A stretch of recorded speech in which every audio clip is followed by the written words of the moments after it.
ਗੁਰੂ ਰੂ ਪਿਆਰੀ ਸਾਧ ਸੰਗਤ ਜੀ, ਵਾਹਿਗੁਰੂ ਜੀ ਕਾ ਖਾਲਸਾ, ਵਾਹਿਗੁਰੂ ਜੀ ਕੀ ਫਤਿਹ।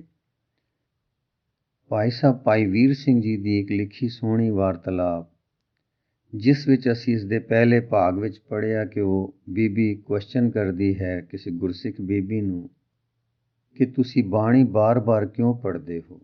ਉਸ ਚੱਲ ਰਹੀ ਵਾਰਤਾਲਾਪ ਵਿੱਚ ਸੁਭਾਗ ਕਹਿੰਦੀ ਹੈ ਕਿ ਜਿਉਂ-ਜਿਉਂ ਸਾਡਾ ਮਨ ਬਲਵਾਨ ਹੁੰਦਾ ਹੈ ਤਿਉਂ-ਤਿਉਂ ਖਿੜਦਾ ਹੈ। ਅੰਤ ਇਸ ਨੂੰ ਦਿਸ ਪੈਂਦਾ ਹੈ ਕਿ ਮੇਰਾ ਸਰੂਪ ਜੋਤ ਹੈ। ਤਾਂ ਫਿਰ ਬ੍ਰਿਸ਼ਟਾਣੀ ਪੁੱਛਦੀ ਹੈ, ਜੋਤ ਦਾ ਕੀ ਮਤਲਬ? ਉਸ ਤੋਂ ਅੱਗੇ ਆਓ ਪਿਆਰ ਨਾਲ ਸਰਵਣ ਕਰੀਏ। ਸੁਭਾਗ, ਕਦੇ ਦੀਵਾ ਡਿੱਠਾ ਜੇ? ਦੇਸੀ ਦੀਵਾ ਜੋ ਸਾਡੇ ਘਰ ਵਿੱਚ ਬਲਦਾ ਹੈ ਸਰੋਂ ਦੇ ਤੇਲ ਦਾ। ਜਦੋਂ ਰਾਤ ਵੇਲੇ ਤੱਕੋ ਤਾਂ ਦੀਵੇ ਦੇ ਦੋ ਹਿੱਸੇ ਹਨ, ਇੱਕ ਜੋਤ ਸਰੂਪ ਤੇ ਇੱਕ ਮਿੱਟੀ ਅੰਧ।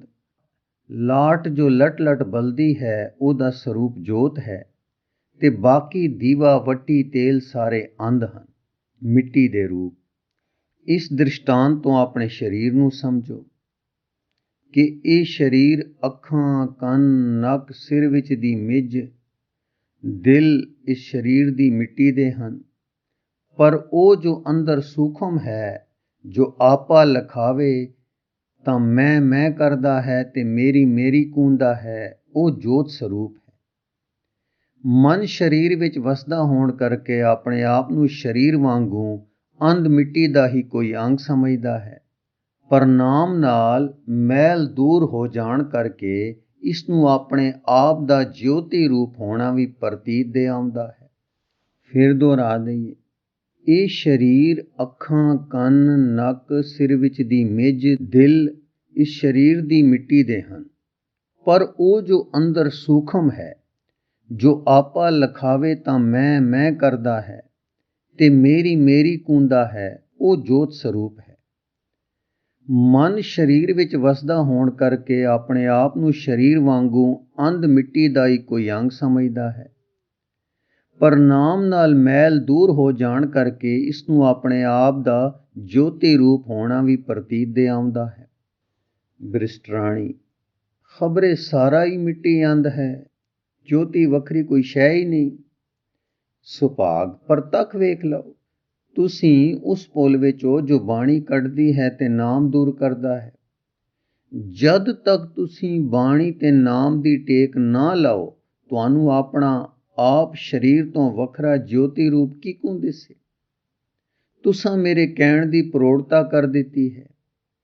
ਮੈਂ ਵੀ ਇਸੇ ਤਰ੍ਹਾਂ ਠੋਕਰਾਂ ਖਾਧੀਆਂ ਹਨ, ਪਰ ਹੁਣ ਇਸ ਬਾਣੀ ਨਾਮ ਦੀ ਤੁਫੈਲ ਫੁਰਨੇ ਮੈਨੂੰ ਮੇਰੇ ਦਾਸ ਦਿਸਦੇ ਹਨ, ਜੋ ਮੇਰੀ ਸੇਵਾ ਲਈ ਹਨ ਤੇ ਉਹਨਾਂ ਤੇ ਮੇਰਾ ਕਾਬੂ ਹੈ। ਆਪਣਾ ਆਪ ਮੈਨੂੰ ਜੋਤ ਸਰੂਪ ਭਾਸਦਾ ਹੈ ਤੇ ਮੇਰੇ ਅੰਦਰ ਇੱਕ ਟਿਕਾਓ ਤੇ ਰਸ ਰਹਿੰਦਾ ਹੈ, ਜਿਸ ਕਰਕੇ ਕਦੇ ਦਿਲਗੀਰੀ ਨਹੀਂ ਪੈਂਦੀ ਤੇ ਖੇੜਾ ਜਾਰੀ ਰਹਿੰਦਾ ਹੈ। ਬੀਬੀ ਜੀ, ਅੱਜ ਕੱਲ੍ਹ ਇਹ ਧਾੜ ਵੱਜ ਰਹੀ ਹੈ ਕਿ ਸਾਰੇ ਮਿੱਟੀ ਅੰਧ ਬਣਨਾ ਹੀ ਠੀਕ ਸਮਝਦੇ ਹਨ। ਹਾਂ, ਉਹ ਸਾਧਨ ਕੀਤੇ ਬਿਨਾਂ ਹੀ ਤੇ ਆਪਣਾ ਆਪ ਜੋਤ ਸਰੂਪ ਲੱਖੇ ਬਿਨਾਂ ਹੀ ਰਾਏ ਦੇ ਦਿੰਦੇ ਹਨ। ਪਰ ਲੱਖਿਆਂ ਹੀ ਥੋ ਪੈ ਸਕਦਾ ਹੈ ਕਿ ਆਪਾ ਅੰਦਰ ਜੋਤ ਸਰੂਪ ਮਿੱਟੀ ਅੰਧ ਤੋਂ ਉੱਚੀ ਤੇ ਸੂਖਮ ਸ਼ੈ ਹੈ। ਬ੍ਰਿਸ਼ਟਾਣੀ, ਇਹ ਵਿਚਾਰ ਤਾਂ ਬੜੀ ਉੱਤਮ ਅਤੇ ਬਰੀਕ ਹੈ, ਪਰ ਖਿਮਾ ਕਰਨੀ, ਮੈਂ ਫਿਰ ਮੋਟੀ ਗੱਲ ਕਰਨ ਲੱਗੀ ਹਾਂ। ਮੈਨੂੰ ਸਮਝ ਨਹੀਂ ਪੈਂਦੀ ਕਿ ਕਿਸੇ ਕਲਾਮ ਨਾਲ ਜਾਂ ਬਚਨਾਂ ਨਾਲ ਮੇਰਾ ਮਤਲਬ ਹੈ ਕਿ ਮੂੰਹ ਦੇ ਲਫ਼ਜ਼ਾਂ ਨਾਲ ਜੋ ਕਿਸੇ ਨੇ ਕਹੇ, ਅਸਾਂ ਸੁਣੇ ਜਾਂ ਪੜ੍ਹੇ, ਉਸ ਤੋਂ ਸਮਝ ਤਾਂ ਕਹਿਣ ਵਾਲੇ ਦੇ ਅਰਥਾਂ ਨੂੰ ਸਮਝ ਗਈ, ਪਰ ਸਰੀਰ ਉੱਤੇ, ਸੰਜਮ ਉੱਤੇ ਕਿ ਮਨ ਦੀ ਮੈਲ ਉੱਤੇ ਕਿਕੂ ਅਸਰ ਪੈ ਗਿਆ ਤੇ ਟਿਕਾਓ ਤੇ ਰਸ ਕਿਕੂ ਆ ਗਿਆ। ਸੁਭਾਗ, ਇਸ ਦਾ ਉੱਤਰ ਮੈਂ ਵੀ ਇੱਕ ਮੋਟੀ ਜਿਹੀ ਡੋਲ ਨਾਲ ਦੱਸਦੀ ਹਾਂ। ਇੱਕ ਪੁਰਾਣੀ ਕਥਾ ਸਾਨੂੰ ਅਗਲੇ ਦਿਨ ਇੱਕ ਸਾਈਂ ਲੋਕ ਨੇ ਜੋ ਸਾਡੇ ਘਰ ਆਏ ਸਨ ਸੁਣਾਈ ਸੀ, ਉਹ ਸੁਣਾਉਂਦੀ ਹਾਂ। ਇੱਕ ਬਿਮਾਰ ਕਿਸੇ ਹਕੀਮ ਪਾਸ ਦਾਰੂ ਵਾਸਤੇ ਗਿਆ। ਹਕੀਮ ਨੇ ਕਿਹਾ ਕਿ ਤੇਰਾ ਰੋਗ ਅਸਾਧ ਨਾ ਰਾਜ਼ੀ ਹੋ ਸਕਣ ਵਾਲਾ ਹੈ, ਤੂੰ ਮਰ ਜਾਏਗਾ, ਇਸ ਦਾ ਦਾਰੂ ਕੋਈ ਨਹੀਂ। ਸਮਾਂ ਪਾ ਕੇ ਇਹ ਹਕੀਮ ਇੱਕ ਹਕੀਮਾਂ ਦੀ ਟੋਲੀ ਵਿੱਚ ਬੈਠਾ ਸੀ ਕਿ ਉੱਥੇ ਨਾ ਰਾਜ਼ੀ ਹੋਣ ਵਾਲੇ ਰੋਗੀ ਦੀ ਗੱਲ ਛਿੜ ਪਈ। उस वेले किसी होर हकीम ने उस रोगी की गल की कि एक मरनाऊ रोग वाला गरीब आदमी एक फकीर ने बाणी कह के राजी किया है। ये सुन के वड्डे हकीम ने कहा कि मैं तो उस रोगी नूं कहा सी मर जाएगा, तेरा रोग दूर नहीं हो सकता, मैं नहीं निश्चय करदा कि वह जीवदा होवे। इस पर एक आदमी जाके उस बीमार नूं ले आया जो हुण राजी सी। इसनूं वेख के वड्डे हकीम ने अचरज हो के पुछया, तू किस दारू नाल राजी होया है? वो कहण लगा, फलाणे रब दे प्यारे ने मेरे लिए अरदास की, असीस दिती तां मैं वल हो गया। इस पर हकीमा ने कोई आदमी घल के उस रब दे प्यारे नूं सद मंगाया। जां वो आया तां वड्डे हकीम ने कहा, दस बई संता, तू इसनूं किवें राजी कीता है? वो कहण लगा, राजी करन वाला वाहिगुरू है, मैं तां अरदास कीती सी ते शुभ बचन कहे सन। वड्डा हकीम नक चाड़ के कहण लगा, तू झूठ बकदा है, कदे बचना नाल भी रोग दूर हो सकते हैं? उस वेले फकीर ने हकीम नूं कहा, मूर्खा, क्यों हंकारिया गया है? परमेश्वर तो डर जो सर्व समर्थ है। इस पर हकीम दा चेहरा लाल हो गया ते जोश नाल कंबण लग पिया, क्योंकि इस हकीम ने कदे अनादर नहीं चलिया सी। उसनूं क्रोध बहुता चढ़ गया। हुण साईं लोक ने दूसरे हकीमां नूं कहा कि देखो इस हकीम दी नाड़, इस दा लहू सिर वल चढ़ गया है कि नहीं, अते इस दे खून दी चाल त्रिखी चल रही है कि नहीं? जां डिठा तां इहो हाल सी।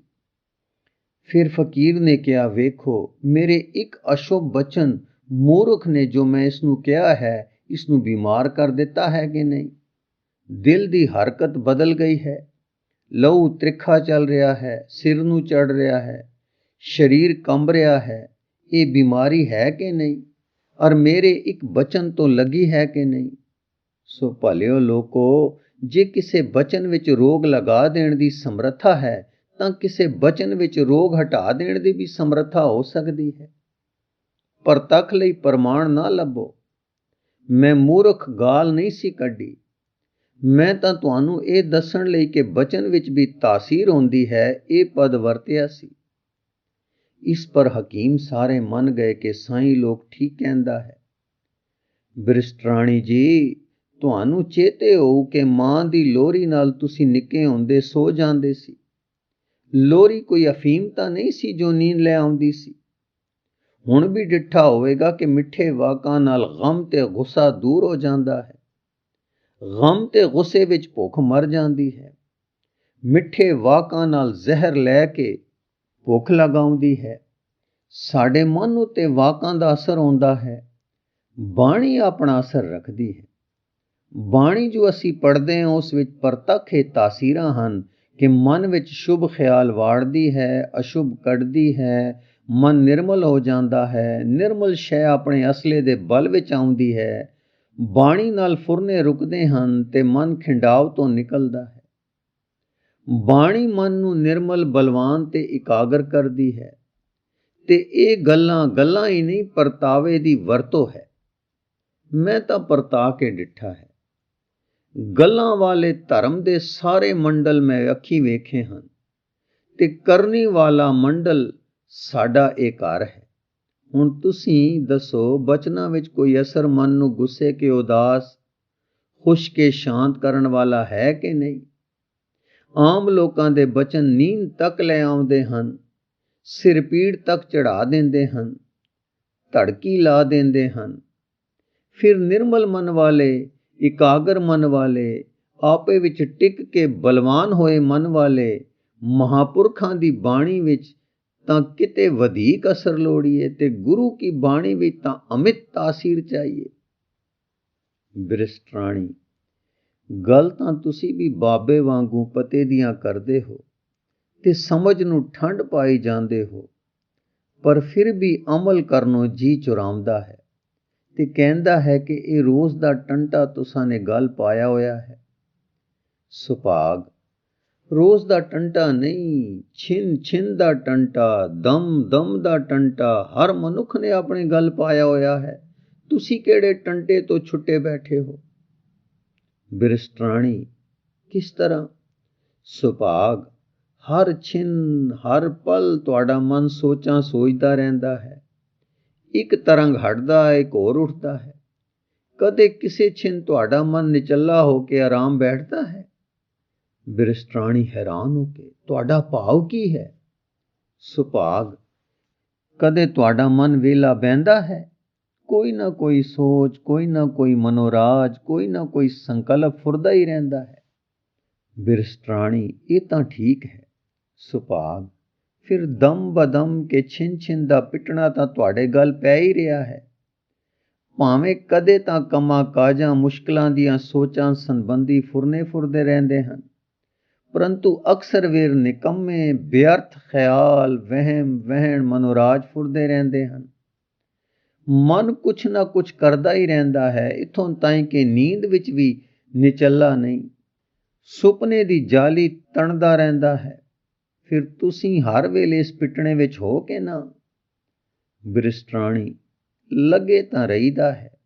ਸੁਭਾਗ, ਬਸ ਤੁਹਾਡਾ ਤੇ ਸਾਡਾ ਫਰਕ ਨਿਰਾ ਇੰਨਾ ਹੈ ਕਿ ਤੁਸੀਂ ਅਨੇਕ ਚਿੰਤਨ ਵਿੱਚ ਰਹਿੰਦੇ ਹੋ, ਅਸੀਂ ਏਕ ਚਿੰਤਨ ਵਿੱਚ ਰਹਿਣ ਦਾ ਤਰਲਾ ਕਰਦੇ ਹਾਂ। ਬਿਰਸਟਰਾਣੀ, ਮੈਂ ਨਹੀਂ ਸਮਝੀ। ਸੁਭਾਗ, ਤੁਹਾਨੂੰ ਅਨੇਕ ਤਰ੍ਹਾਂ ਦੀਆਂ ਸੋਚਾਂ ਫੁਰਦੀਆਂ ਰਹਿੰਦੀਆਂ ਹਨ, ਜਿਨ੍ਹਾਂ ਵਿੱਚੋਂ ਕਈ ਮਾੜੀਆਂ ਤੇ ਬਹੁਤੀਆਂ ਨਿਕੰਮੀਆਂ ਹੁੰਦੀਆਂ ਹਨ। ਅਸੀਂ ਯਤਨ ਕਰਦੇ ਹਾਂ ਕਿ ਸਾਨੂੰ ਇੱਕੋ ਸੋਚ ਫੁਰੇ, ਉਹ ਸੋਚ ਸ਼ੁਭ ਗੁਣਾਂ ਦੇ ਭੰਡਾਰ ਕਰਤਾਰਦੀ ਹੋਵੇ। ਹੋਰ ਸੋਚਾਂ ਜੇ ਫੁਰਨ ਤਾਂ ਸ਼ੁਭ ਫੁਰਨ। ਬਿਰਸਟਰਾਣੀ, ਤੁਸਾਨੂੰ ਘਰ ਦੇ ਕੰਮਕਾਜ ਦੀ ਵਿਚਾਰ ਨਹੀਂ ਫੁਰਦੀ? ਸੁਭਾਗ, ਫੁਰਦੀ ਕਿਉਂ ਨਹੀਂ? ਅਸੀਂ ਸੋਚ ਤੋਂ ਉਹਨਾਂ ਕੰਮ ਲੈਂਦੇ ਹਾਂ ਜਿਨ੍ਹਾਂ ਸਰੀਰ ਦੇ ਸੁੱਖ ਤੇ ਸਾਡੇ ਧਰਮਾਂ ਦੇ ਨਿਭਾਅ ਲਈ ਸਾਨੂੰ ਲੋੜੀਂਦਾ ਹੈ। ਬਾਕੀ ਫਿਰ ਅਸੀਂ ਇੱਕ ਚਿੰਤਨ ਵਿੱਚ ਰਹਿੰਦੇ ਹਾਂ। ਤੁਸੀਂ ਹਰ ਵੇਲੇ ਮਨ ਨੂੰ ਚਿੰਤਨ ਕਰਨ ਦੇ ਬਨ ਵਿੱਚ ਬ੍ਰਿਛ ਬ੍ਰਿਛ ਟਪਾਉਂਦੇ ਤੇ ਵਿਅਰਥ ਫੁਰਨਿਆਂ ਸੋਚਾਂ ਮਨੋਰਾਜਾਂ ਵਿੱਚ ਭਟਕਾਉਂਦੇ ਰਹਿੰਦੇ ਹੋ। ਫਿਰ ਸਾਨੂੰ ਕਹਿੰਦੇ ਹੋ ਕਿ ਤੁਹਾਡੇ ਗਲ ਛਿਨ ਛਿਨ ਦਾ ਪਿੱਟਣਾ ਪੈ ਰਿਹਾ ਹੈ ਤੇ ਅਸੀਂ ਪਿੱਟਣੇ ਤੋਂ ਖਾਲੀ ਹਾਂ। ਹੁਣ ਸੋਚ ਲਓ ਕਿ ਤੁਸੀਂ ਫੁਰਨੇ ਦੇ ਅਧੀਨ ਮਨੋਵਾਸ਼ਨਾ ਦੇ ਵਸ ਹਰ ਦਮ ਵਾਧੂ ਨਿਕੰਮੇ ਪਿੱਟਣੇ ਵਿੱਚ ਹੋ ਕੇ ਨਹੀਂ? ਅਸੀਂ ਫੁਰਨੇ ਤੇ ਵਸ ਪਾਉਂਦੇ ਇਸ ਨੂੰ ਲੋੜ ਮੁਜਬ ਵਰਤਦੇ ਹਾਂ ਤੇ ਫਿਰ ਸੁਖਦਾਈ ਇੱਕ ਚਿੰਤਨ ਵਿੱਚ ਰਹਿੰਦੇ। ਬਿਰਸਟਰਾਣੀ, ਬੀਬੀ ਤੂੰ ਪੜ੍ਹੀ ਹੋਈ ਮੂਲੋਂ ਨਹੀਂ ਜਾਪਦੀ, ਤੇ ਇਹ ਗੱਲ ਤੂੰ ਮੈਨੂੰ ਇੰਝ ਸਮਝਾਈ ਹੈ ਜਿਕੂੰ ਤੂੰ ਭਾਰੀ ਵਿਦਵਾਨ ਤੇ ਪੰਡਤ ਹੈ। ਸੁਭਾਗ, ਮੈਂ ਸ੍ਰੀ ਗੁਰੂ ਗ੍ਰੰਥ ਸਾਹਿਬ ਜੀ ਪੜ੍ਹੀ ਹੋਈ ਹਾਂ ਤੇ ਇਸ ਟਕਸਾਲ ਵਿੱਚ ਗੁਰਮਤਿ ਦੀ ਵਿਦਿਆ ਵਿੱਚ ਸਿੱਖਿਆ ਪਾ ਰਹੀ ਹਾਂ। ਬੀਬੀ ਜੀ, ਤੁਸਾਨੂੰ ਵਾਹ ਪਿਆ ਹੈ ਪਿੰਡ ਦੇ ਇੱਕ ਸਿੱਖ ਘਰਾਣੇ ਨਾਲ ਜੋ ਅੰਗਰੇਜ਼ੀਆਂ ਫਾਰਸੀਆਂ ਨਹੀਂ ਪੜ੍ਹੇ ਹੋਏ, ਪਰ ਜੋ ਸਿੱਖ ਧਰਮ ਦੇ ਚਾਨਣੇ ਵਿੱਚ ਟੁਰ ਰਹੇ ਹਨ। ਸੋ ਦੇਖ ਲੈ ਕਿ ਕਿਰਤੀ ਲੋਕ ਜੋ ਸਾਰਾ ਦਿਨ ਮਿਹਨਤ ਕਰਕੇ ਟੁੱਕ ਕਮਾਉਂਦੇ ਹਨ ਤੇ ਪੜ੍ਹਨ ਵਾਸਤੇ ਵਕਤ ਨਹੀਂ ਰੱਖਦੇ, ਗੁਰਸਿੱਖੀ ਦੀ ਸਿੱਖਿਆ ਨਾਲ ਕਿਵੇਂ ਸੁਖੀ ਹੋ ਰਹੇ ਹਨ। ਤੇ ਇਹ ਐਸਾ ਧਰਮ ਹੈ ਕਿ ਕਿਰਤੀ, ਵਪਾਰੀ, ਰਈਸ, ਪੜ੍ਹੇ ਅਨਪੜ੍ਹੇ ਸਭ ਤੋਂ ਹੋ ਆਉਂਦਾ ਹੈ। ਜੇ ਤੁਸੀਂ ਵਿਦਵਾਨ ਸਿੱਖ ਵੇਖਣੇ ਚਾਹੋ ਤਾਂ ਨਿਰੇ ਵਿਦਵਾਨ ਕੇ ਵਿਦਵਾਨ ਤੇ ਕਰਨੀ ਵਾਲੇ ਆਪ ਨੂੰ ਬਹੁਤ ਮਿਲ ਜਾਣਗੇ। ਉਹ ਗੁਰਮਤਿ ਨੂੰ ਵਿਦਵਤਾ ਨਾਲ ਦੱਸ ਸਕਣਗੇ। ਬੜੇ ਬੜੇ ਭਾਰੇ ਪੰਡਤ ਤੇ ਵਿਦਿਆਵਾਨ ਵੀ ਸਾਡੇ ਵਿੱਚ ਹਨ। ਹੁਣ ਤਾਂ ਤੁਸੀਂ ਇੰਨੀ ਗੱਲ ਵੇਖ ਰਹੇ ਹੋ ਕਿ ਸ੍ਰੀ ਗੁਰੂ ਗ੍ਰੰਥ ਸਾਹਿਬ ਦੇ ਚਾਨਣੇ ਵਿੱਚ ਟੁਰਨ ਵਾਲੇ, ਪਿੰਡਾਂ ਵਿੱਚ ਰਹਿਣ ਵਾਲੇ ਸਿੱਖਾਂ ਦੇ ਜੀਵਨ ਕਿਸ ਸਾਂਚੇ ਵਿੱਚ ਢਲ ਗਏ ਹਨ ਕਿ ਜਿਨ੍ਹਾਂ ਨੇ ਸੱਚਮੁੱਚ ਗੁਰਬਾਣੀ ਨੂੰ ਸਮਝਣ ਦਾ ਹੀਲਾ ਕੀਤਾ ਹੈ ਤੇ ਸਮਝੀ ਗੱਲ ਉੱਤੇ ਅਮਲ ਕੀਤਾ ਹੈ। ਬਿਰਸਟਰਾਣੀ, ਠੀਕ ਹੈ, ਮੈਨੂੰ ਯਾਦ ਆ ਗਿਆ, ਸਿੱਖਾਂ ਵਿੱਚ ਵੀ ਸੰਸਕ੍ਰਿਤ, ਅੰਗਰੇਜ਼ੀ, ਫਾਰਸੀ ਦੇ ਬੜੇ ਬੜੇ ਵਿਦਵਾਨ ਹਨ।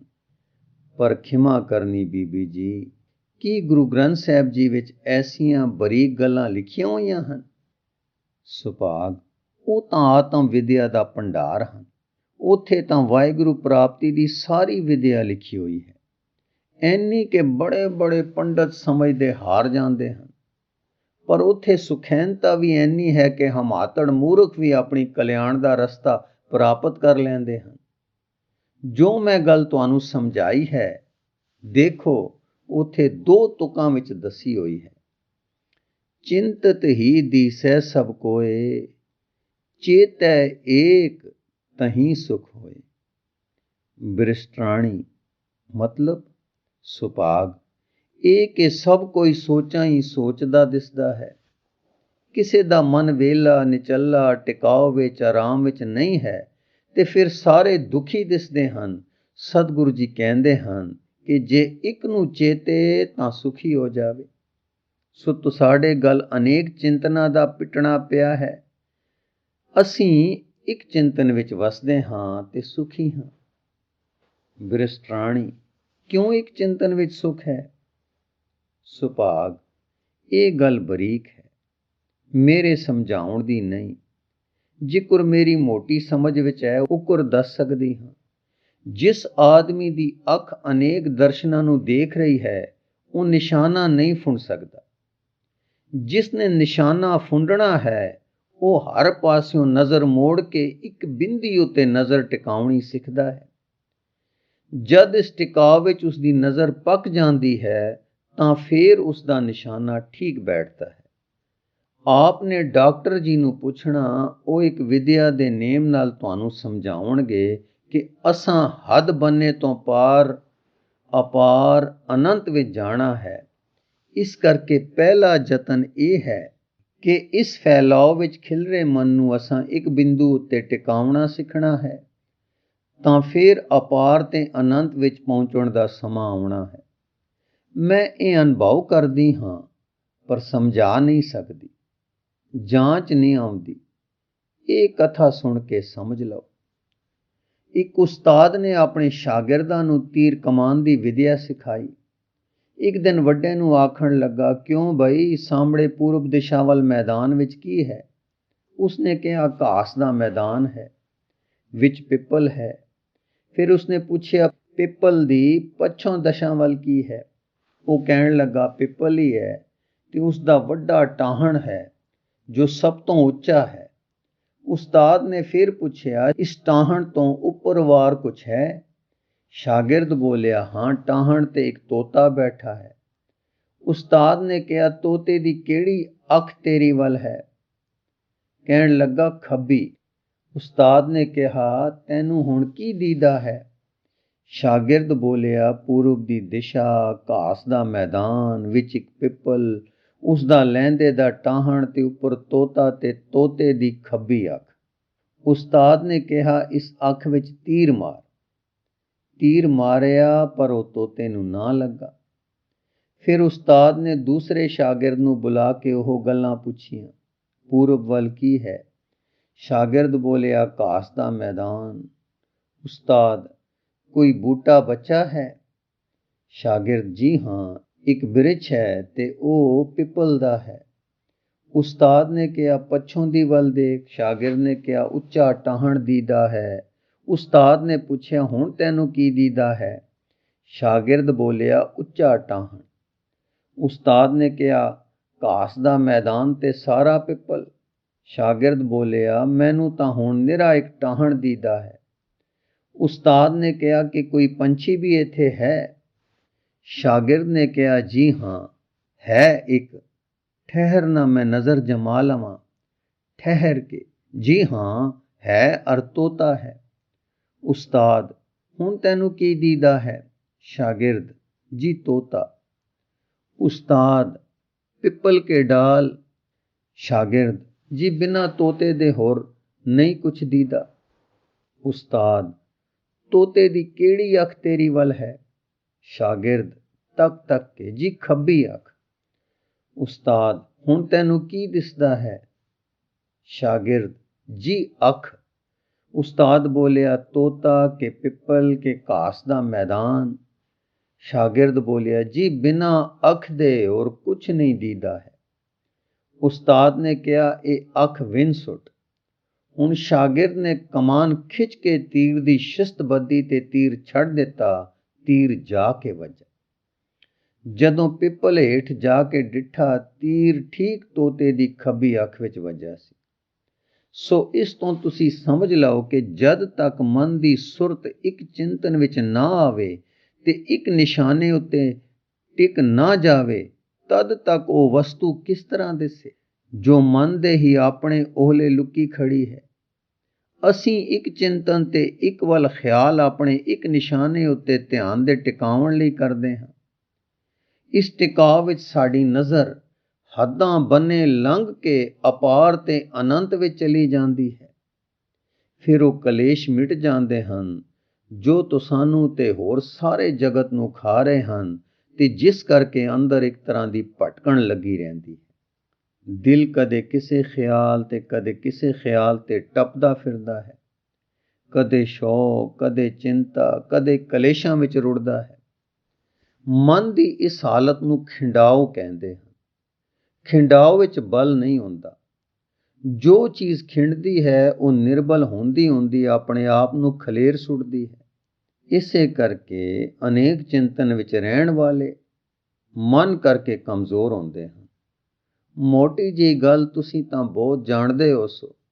ਮੈਨੂੰ ਡਾਕਟਰ ਜੀ ਨੇ ਇੱਕ ਦਿਨ ਦੱਸੀ ਸੀ ਕਿ ਵੇਲਾ ਦੱਸਣ ਵਾਲੀ ਘੜੀ ਜੋ ਤੁਹਾਡੇ ਵੀ ਖੀਸੇ ਵਿੱਚ ਹੈ, ਜਦ ਇਸ ਦਾ ਫਨਰ ਯਾਨੀ ਸਪਰਿੰਗ ਇਕੱਠਾ ਕਰ ਦਿਓ ਤਾਂ ਇਸ ਵਿੱਚ ਸਾਰੇ ਪੁਰਜ਼ਿਆਂ ਨੂੰ ਟੋਰਨ ਦੀ ਸ਼ਕਤੀ ਆ ਜਾਂਦੀ ਹੈ। ਜਦੋਂ ਇਹ ਖੁੱਲ੍ਹ ਕੇ ਖਿਲਰ ਜਾਂਦਾ ਹੈ ਤਾਂ ਇਸ ਦੇ ਘੜੀ ਵਿੱਚ ਹੁੰਦਿਆਂ ਵੀ ਘੜੀ ਖੜੋ ਜਾਂਦੀ ਹੈ। ਬ੍ਰਿਸ਼ਟਰਾਣੀ, ਇਹ ਠੀਕ ਹੈ, ਪਰ ਇਹ ਦੱਸੋ ਕਿ ਬਾਣੀ ਕਿਉਂ ਫੇਰ ਪੜ੍ਹਦੇ ਹੋ? ਸੁਭਾਗ, ਇਹ ਮੈਂ ਤੁਸਾਨੂੰ ਹੁਣੇ ਦੱਸ ਆਈ ਹਾਂ, ਚੇਤੇ ਕਰ ਲਓ। ਬ੍ਰਿਸ਼ਟਰਾਣੀ, ਹਾਂ ਠੀਕ ਹੈ, ਯਾਦ ਆ ਗਿਆ। ਵਾਹਿਗੁਰੂ ਜੀ ਕਾ ਖਾਲਸਾ, ਵਾਹਿਗੁਰੂ ਜੀ ਕੀ ਫਤਿਹ।